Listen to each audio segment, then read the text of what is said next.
to have a direct comparison, I filmed this video, you guessed it, with both lenses. So yes, here we are. On this side we have the 24 to 60 millimeter f2.8. On this side we have the 20 to 60 f3.5 to f5.6. So most reviewers would show you the 24 to 60 always wide open and compare it then to the slower f-stop on the 20 to 60 millimeter lens, which is unfair. If you're out in the street, you will likely shoot at f5.6 or even slower. If you're taking pictures or videos of products, you will likely not need the f2.8. Hi friends, Dirk here. Thanks so much for tuning in.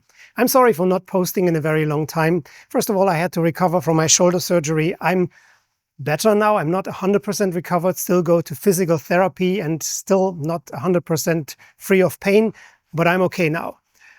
Secondly, we had a tragedy in the family, and that also was a setback. And here I am now, and I hope that I can post a little bit more often.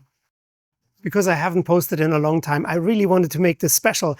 So I drove all the way 3 hours to West Palm Beach to have a bit of a different scenery and to show you some really nice footage.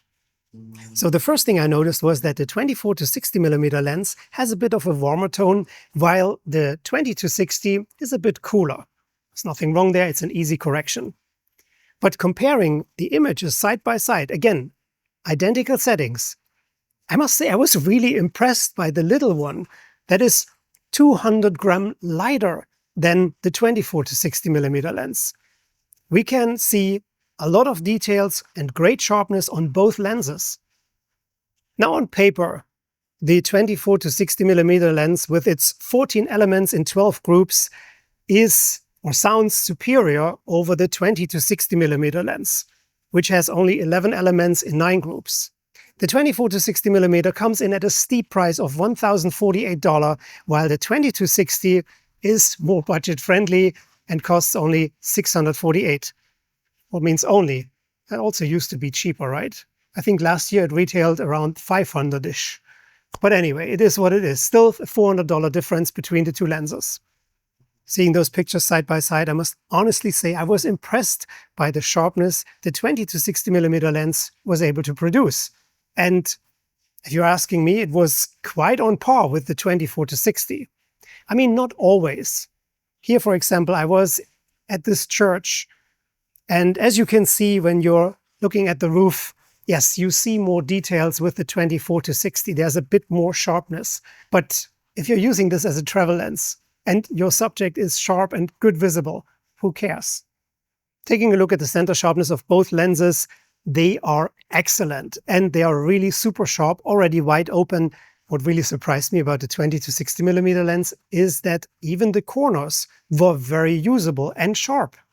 Going in this cute back alley here in West Palm Beach, I spotted a very colorful lady sitting in the second story of a balcony, and I approached her friendly. I asked if I could take some pictures, and she agreed. Turned out it was a local celebrity. She was very nice, very friendly. Here are the pictures side by side. Now, one with the 24 to 60 millimeter was shot 2 stops faster than the one with the 20 to 60 millimeter. I think both images look excellent. And now let's take it one step further and I show you the edited version. Could you really tell a difference that one was shot with a more expensive lens than the other? I mean, sure, when you're taking a look at the hinges of the door, yes, the background is a bit more out of focus, but I think both lenses did an excellent job. What else is important in the lens? Magnification, right? The minimum focusing distance. And according to B&H website, the 20 to 60 millimeter has a minimum focusing distance of only 15 centimeter, while on the 24 to 60, we have a variable minimum focusing distance going from 19 centimeter to 33.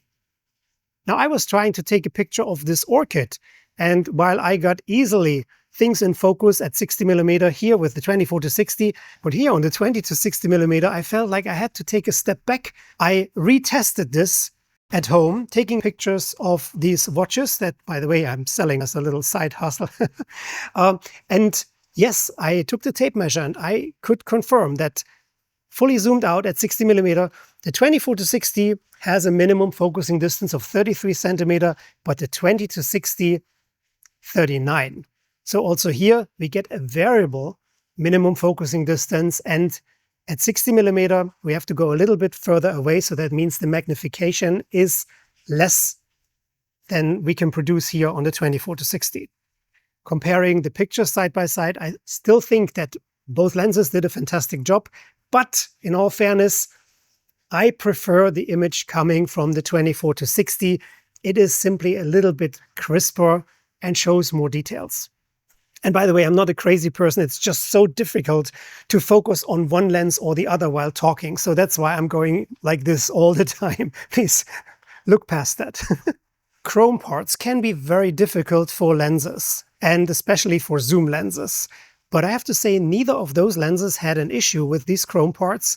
We don't have any chromatic aberrations, and the image quality is just fantastic. Now, of course, it can be an advantage to have this consistent aperture of f2.8. You simply get a nicer out of focus background. I know it's a disadvantage that the aperture changes when we're zooming on the 20-60 millimeter. Here is a chart showing you which focal length triggers what kind of f-stop. But let's be honest, we start at f3.5 and it goes to f5.6, which is a very usable f-stop for many, many scenarios.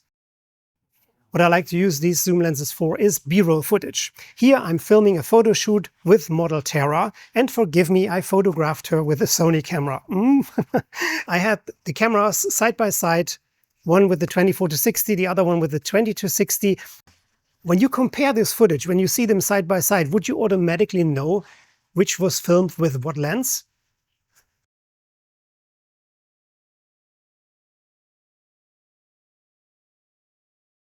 What else is important? Well, it's the focus. Here we are with identical settings, full area and eye detection, and I'm walking a circle. And you can pause this video at any time. You will see that I'm not in focus. It's rather the plants in the background, even when I get closer to the cameras. And only when I'm almost standing in front of the cameras, both cameras catch up and get me in focus with a tiny advantage. I mean, we're talking milliseconds for the 24-60 millimeter lens. ND filters can be very problematic when it comes to focusing. I had some issues with Sigma lenses before, so I wanted to test that. And I attached an ND filter on both of these lenses for both the same, a B&W filter. It's master glass, it's really good glass. The front filter size of the 24-60 is 77 millimeter, and the 20-60 has a 67 millimeter front filter. So yes, and I'm not getting sponsored. I had to buy this with my own money and they're freaking expensive. Anyways, I attached those ND filters and I have to say both lenses performed identical, almost the same way as without an ND filter attached. And that means also that both performed identically disappointing. And I only got in focus as I was quietly standing in front of the camera. Again, you can stop and pause at any time and look and see that all the plants in the background are sharp, and the only reason why I'm not completely blurry is that I filmed at f5.6. All right, how was the tracking? So how do I conclude this video? While I appreciate that we get a bit better sharpness and details from the 24-60 millimeter, I found myself gravitating to the 20-60 millimeter more often because it simply had this wider reach. And sometimes this is what you want in order to capture an entire area. So if I was traveling, for example, I would definitely go for the almost 200 gram lighter version and also much smaller and travel friendlier compact size 20-60 millimeter lens. We have a focus hold button on the 24-60, which we don't get on the 20-60 millimeter lens. But like I said, in real life, I expected a much more significant difference between the 24-60 and the 20-60. And now I truly understand the obsession of some Lumix shooters with this little lens. Now, if you're in need of the absolute details and sharpness, then the 24-60 is the right choice for you. Also, if you need an f2.8, no question, this is your only choice. But if you're traveling or if you're a vlogger, the 20-60 is the right choice for you without any compromises. Because It is small, travel-friendly, sharp, great image quality. Honestly, I was very surprised. And I have to admit that for a long time, I underestimated this little lens. And with a very Chris Nicholson petapixel style pose, I conclude this video. Till the next time, stay safe, stay tuned, and take care. Bye for now.